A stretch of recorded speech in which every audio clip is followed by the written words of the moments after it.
Aujourd'hui, je vais vous parler de la bande dessinée Les Histoires de l'Hyperespace. C'est une bande dessinée pas très épaisse nous racontant 4 histoires se passant sur 4 temps de la chronologie.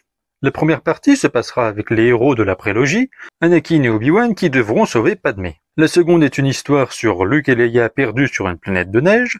La troisième, Finn et Poe qui jouent les cow-boys. Et la quatrième, Rey Skywalker sur Kashyyyk pendant la fête de la vie. Ces histoires sont vraiment pas terribles.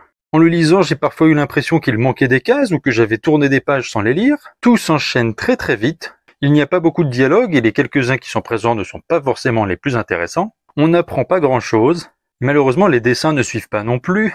Comme beaucoup de bandes dessinées canon, le fond n'est pas dessiné. On n'y voit que le personnage au centre. Et parfois, oui, ça c'est Rey Skywalker. J'en ai vu des dessins pas travaillés, mais celui-là, au moins un nez, je sais pas. Enfin bref, ce ne sont pas les histoires les plus intéressantes, mais il y a quand même un fil rouge à toutes celles-là. Dans la première histoire, Padmé Amidala est enlevée en compagnie de Yaruwa, qui est le sénateur représentant Kashyyyk au Sénat. Il est accompagné de sa fille, et c'est dans cette histoire qu'il perdra la vie en tentant de pousser Grievous dans le vide stellaire. C'est ce qui est décrit, mais on ne le voit même pas. C'est là où je vous dis qu'on a l'impression qu'il manque des pages. Bien sûr, Grievous survivra, et c'est lors de cet événement que sa fille perdra son doudou. Oui, toute l'intrigue va tourner autour du doudou.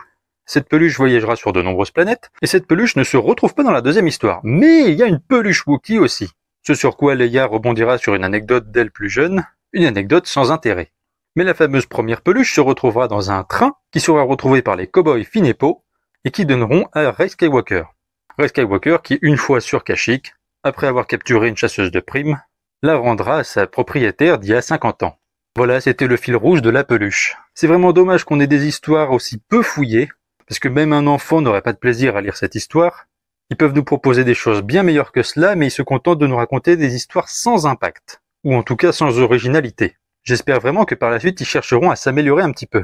Voilà, si cette vidéo vous a plu, n'hésitez pas à vous abonner à ma chaîne YouTube Curlon et que la force soit avec vous.